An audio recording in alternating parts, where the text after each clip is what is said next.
Big change means big uncertainty. Especially when that big change is being brought to the complex beast that is a major developed country in the 21st century. To complicate the task further, in the case of Brexit Britain, while we know big change is coming, we don't know what form that big change will actually take. Even if it's for very good reasons, every parent worries about moving their kid between schools because they don't know quite how they'll react.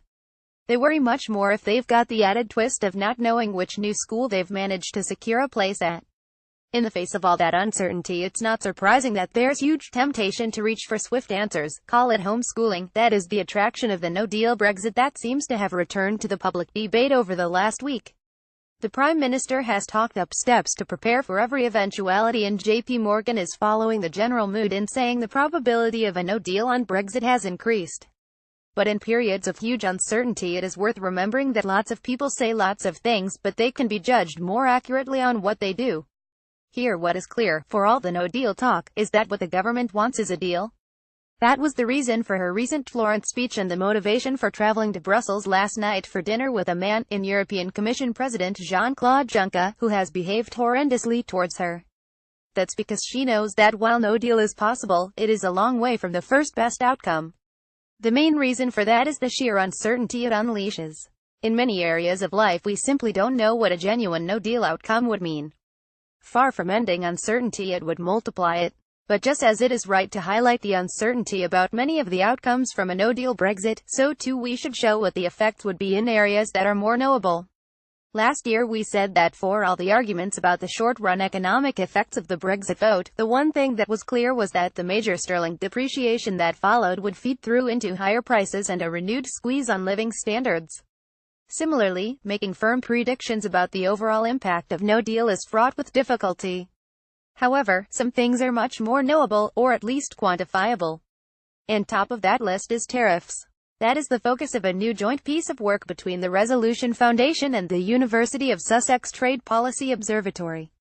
The sudden return of debates about trade has to date focused on the macroeconomic effects on growth surrounding what UK firms and workers can sell to the rest of the world, but the debate also needs to focus on the much more certain effect of tariffs on Britons as consumers right here at home.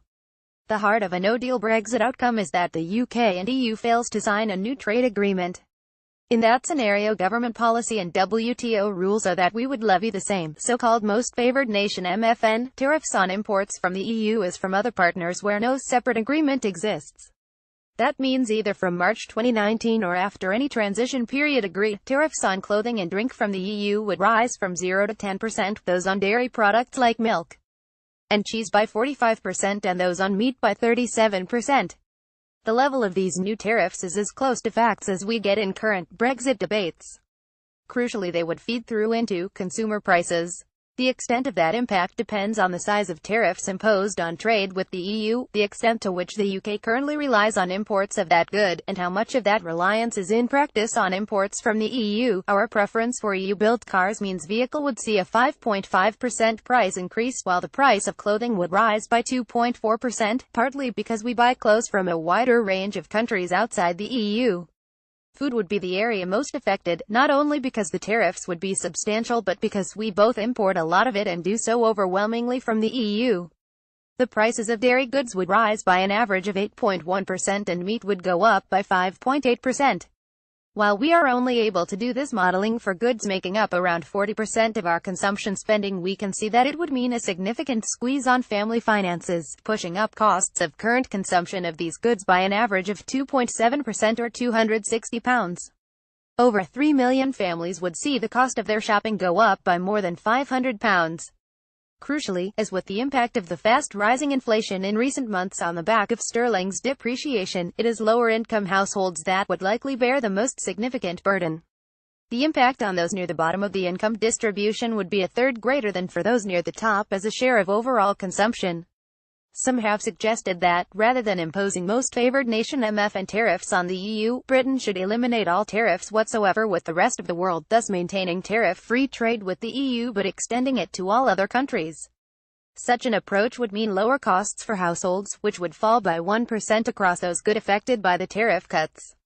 Lower tariffs with non-EU countries are a desirable objective, but achieving them in this way would mean removing the UK's best leverage in the very future trade negotiations with the likes of the US that are meant to provide a key opportunity from Brexit.